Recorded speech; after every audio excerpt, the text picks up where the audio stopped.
CM योगी ने लखनऊ में doctor Shyama Prasad Mukherjee की पुण्यतिथि पर उनकी प्रतिमा पर किया माल्यार्पण। इस मौके पर उन्होंने कहा कि डॉक्टर श्यामा प्रसाद मुखर्जी ने 23 जून 1953 को अखंड भारत के लिए अपना बलिदान दिया था। वो एक महान शिक्षाविद, महान स्वतंत्रता सेनानी और एक भारत श्रेष्ठ भारत के सपने को साकार करना चाहते थे। सपा अध्यक्ष अखिलेश यादव ने 3 बागी विधायकों को पार्टी से किया निष्कासित। इसमें अयोध्या की गोसाईगंज सीट से अभय सिंह, अमेठी की गौरीगंज सीट से राकेश सिंह और रायबरेली की ऊंचाहार सीट से विधायक मनोज पांडे हैं शामिल। ये तीनों लंबे समय से सपा के खिलाफ कर रहे थे काम। मुख्यमंत्री युवा उद्यमी अभियान योजना के तहत 50,000 से अधिक युवाओं को दिया गया ऋण। युवाओं को बिना ब्याज और गारंटी के 5 लाख रुपए तक का ऋण देकर अपना व्यवसाय शुरू करने में मदद करना है इस योजना का उद्देश्य। आवेदकों में ओबीसी वर्ग है सबसे आगे। यूपी के 39 जिलों में अत्याधुनिक सीएम कंपोजिट विद्यालयों का तेजी से हो रहा निर्माण। प्री प्राइमरी से कक्षा 12 तक की शिक्षा एक ही परिसर में प्रदान करेंगे ये विद्यालय। हर जिले में एक ऐसा विद्यालय स्थापित करने की है सरकार की योजना, जिससे बनेंगे कुल 150 मॉडल स्कूल। इससे शिक्षा के बुनियादी ढांचे को मिलेगी मजबूती। यूपी में 1 जुलाई से होगी माध्यमिक शिक्षा परिषद स्कूलों में ऑनलाइन हाजिरी। कक्षा 9 से 12वीं तक के छात्रों, शिक्षकों और कर्मचारियों के लिए होगी अनिवार्य। शिक्षा में पारदर्शिता लाना, विद्यार्थियों की नियमितता बढ़ाना, फर्जी प्रवेश रोकना और सरकार को सटीक आंकड़े उपलब्ध कराना है इस पहल का उद्देश्य।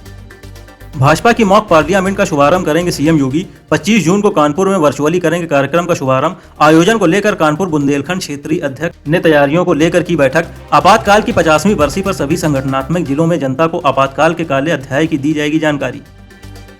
गाजियाबाद को अब हिंडन रिवर फ्रंट से मिलेगी नई पहचान। सांसद और विधायक इसके लिए कर रहे हैं प्रयास। सिंचाई विभाग ने बनाई प्राइमरी रिपोर्ट। इस परियोजना पर लगभग 1000 करोड़ रुपए होंगे खर्च। केंद्र सरकार से 50% अनुदान मिलने की है उम्मीद।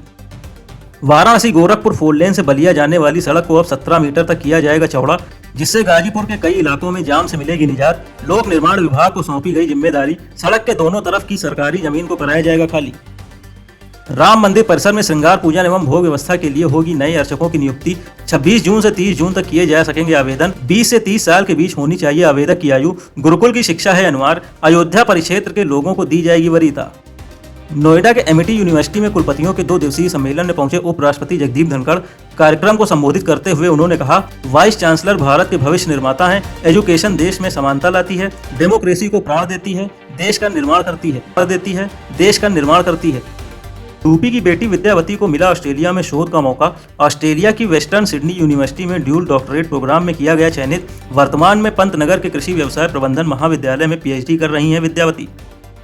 लखनऊ के मलिहाबाद का आम विदेशों में हुआ खास। Britain, Germany, France, Netherland, New Zealand और सऊदी समेत 25 देशों तक पहुंची दशहरी आम की मिठास। विदेश भेजा गया 1200 टन आम। यूरोपीय देशों के अलावा ऑस्ट्रेलिया को यहां का ऑर्गेनिक दशहरी खूब आ रहा पसंद।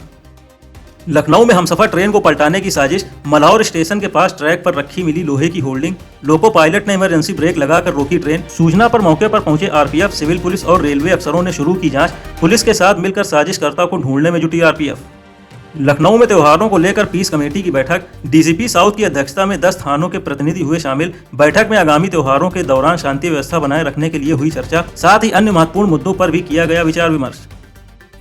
मेरठ में चल रहे आरएसएस के संघ शिक्षा वर्ग का समापन समारोह, जिसमें 28 जिलों से 537 शिक्षार्थी हुए थे शामिल। स्वयंसेवकों सहित संघ के अनुसांगिक संगठनों, सामाजिक संस्थाओं और नागरिकों ने इस अवसर पर अद्भुत समरसता एवं स्वागत भाव किया प्रकट। 15 दिवसीय प्रशिक्षण 7 जून से था संचालित। राष्ट्रीय स्वयंसेवक संघ की 4, 5 और 6 जुलाई को दिल्ली के केशव कुंज संघ कार्यालय में आयोजित होगी बैठक। संघ के प्रशिक्षण वर्गों के वृतांत एवं समीक्षा, आगामी शताब्दी वर्ष के निर्धारित विविध कार्यक्रमों की योजना का क्रियान्वयन और संघ प्रमुख मोहन भागवत के वर्ष 2025-26 की प्रवास योजना पर होगी चर्चा। 28 जून को दिल्ली आएंगे संघ प्रमुख मोहन भागवत। लखनऊ में जगन्नाथ रथ यात्रा की तैयारियां शुरू। 4 किलोमीटर लंबी यात्रा में लगेंगे 221 प्रकार के भोग। नशा निषेध होगी यात्रा की थीम। रथ यात्रा संयोजक ने संस्थान की बैठक में प्रस्तुत की यात्रा की रूपरेखा।